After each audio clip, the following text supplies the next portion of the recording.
And basically nothing has happened in 3 court hearings here in Lower Manhattan, a couple buildings down. And it's just very disheartening. And the next time an innocent man does nothing but protect their own life in self-defense from a violent attack, they should not be made the villain, but instead treated with care and compassion as the victim. We don't give a damn about your politics.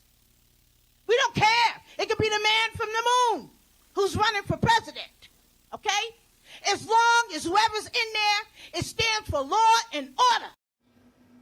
Witnesses forcing DA Alvin Bragg to take a hard look at the crime crisis that he is allowed to flourish in New York today during that House Judiciary Field hearing. South Carolina Congressman Russell Fry was at that hearing, and he joins us now. So good to see you. Thank you so much for being here. Yeah, great to be here. That last soundbite, Madeline Brame, I spoke to her on Friday night. Her son was murdered in New York City.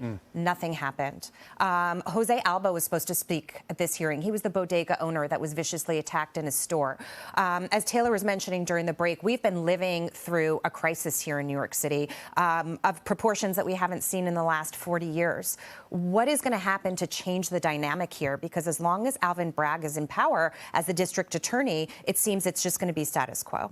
Well, I think, having these conversations is so critically important. What we saw today in the committee was a dynamic shift, that you have Democrats that live in the city of New York, that are lifelong Democrats, that are chastising congressional Democrats for the soft on crime approach that we have in D.C., but also what's happening right here in the city. I mean, you've seen felonies spike. You've seen this prosecutor fail to prosecute crimes by half, quite frankly. And so the numbers do not look good for the people of the city of New York. They don't look good in other jurisdictions around the country. How can we highlight that? How can we bring that to the forefront? How can we have those meaningful discussions that lead to policy changes that get back to governing?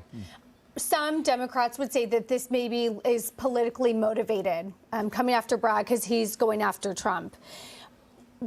To counter that, what are some local businesses saying? What did you hear today about, like you said, people who've been here and maybe local Democrats as well who were saying we have to draw the line somewhere and go after criminals at some point? No, great question. There was a Democrat city councilman. He said this isn't about R versus D.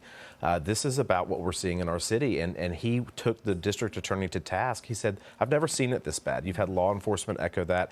You've had citizens that echo that. I think that was the biggest takeaway for me, were the average citizens that came to this hearing today. I kind of expected a little bit of a different, maybe a partisan fight, but there really was an outcrying of help. We need help in New York. We need help in some of these districts. And so to see that, I think, was refreshing. And maybe we can have some of those meaningful conversations we certainly tried today in our side. These field hearings are a really interesting phenomenon, getting out of D.C., going to the places where the issue exists. Now, my expectation, Republican committee coming up to New York to do this, my expectation is you wouldn't get a very good response from the community.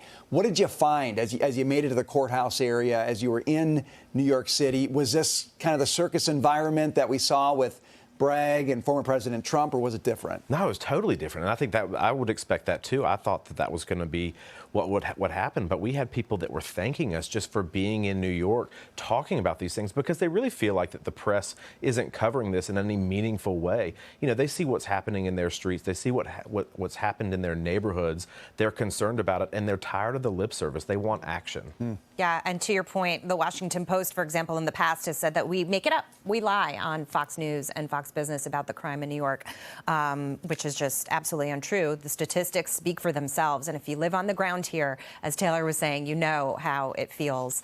Congressman, great to see you today. Thanks so much. Thank you all for having me.